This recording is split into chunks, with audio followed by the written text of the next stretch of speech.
रे ये कहले का कथि कहला काय जो रे तोरा दिमाग हो कि ना तोरा दिमाग हो कि ना है अबे घर हमरे घर का लाभ थे हां काय ओए गइया ए नो यो नहीं हो घर तो काय कह दे हम दिमाग खराब कर हम सब जा चुप हाथ पकड़ लगे ये हमारा खाना हां मार देल रे गो साला रे नहीं खत्म हाथ कर पकड़ हाथ मारे ना हाथ कर पकड़ मार पूरा हिम्मत है तू हाथ कर पकड़ है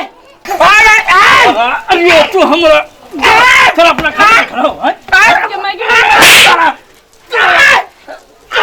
ये बात नहीं दे कथी रे या मार WWF हो गया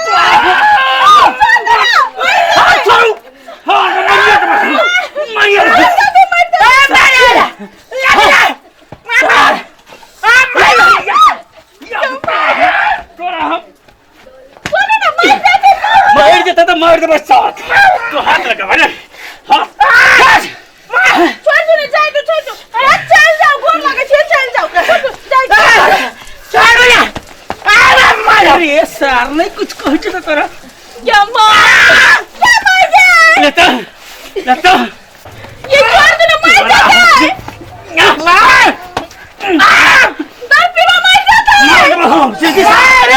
सार जा एक बागो बनेला अरे जो रे कोन बाप के लगा दे या पनिया से कौन सा किसी के झगड़ा करेंगे कौन ठीक है भैया है ठीक क्या अरे साफ कोरा ई साफ कोरा साफ कोरा कनी लेकर ये सुनो ये तो